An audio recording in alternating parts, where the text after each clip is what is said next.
మర్చిపోనీయం ప్రజలను 100 రోజులు అన్నారు. మీరు 100 రోజుల్లో చేయకపోతే మిమ్మల్ని బొందబెట్టేది ఖాయమైన దిశగా తప్పకుండా ప్రజలను ఉద్యుక్తులను చేస్తాం. కౌంట్ డౌన్ ప్రారంభమైంది, 30 రోజులు అయిపోయింది, 70 రోజులే మిగిలింది. తప్పకుండా ఈ విషయంలో ప్రజల్ని తప్పకుండా చైతన్యవంతుల్ని చేస్తాం.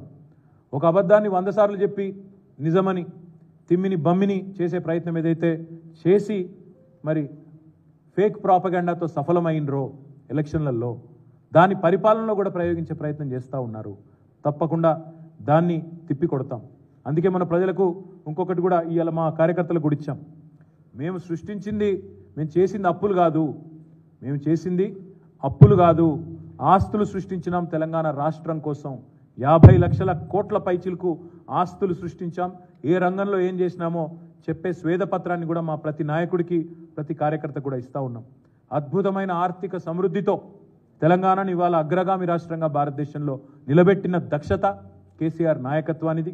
అవే వాస్తవాలను లెక్కలతో సహా అటు శాసనసభలో చెప్పినాం, ఇటు ప్రజాక్షేత్రంలో కూడా రేపటి రోజున చెప్తాం. పారే నీళ్లు సాక్ష్యం, తాగే నీళ్లు సాక్ష్యం, పండిన పంటలు సాక్ష్యం, కరెంటు వెలుగులు సాక్ష్యం. ఇవన్నీ కళ్ళెదురుగా కనబడుతున్న వాస్తవాలు కాదని నేను ప్రజలను అడుగుతా ఉన్నా.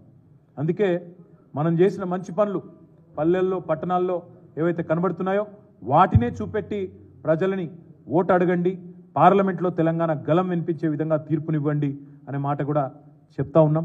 కాంగ్రెస్ చేసే గోబెల్స్ ప్రచారాన్ని తిప్పికొట్టి కాంగ్రెస్ ఇచ్చిన 420 హామీలను ప్రజల దృష్టికి కూడా తీసుకొని పోయే దిశగా మా కార్యకర్తల్ని నాయకుల్ని ప్రతి శాసనసభ నియోజకవర్గంలో కార్యకర్తల సమావేశాలు పెడతాం, ప్రతి మండలంలో కూడా పెడతాం, పార్లమెంట్ సన్నాహక సమావేశాలు పెట్టుకుంటాం.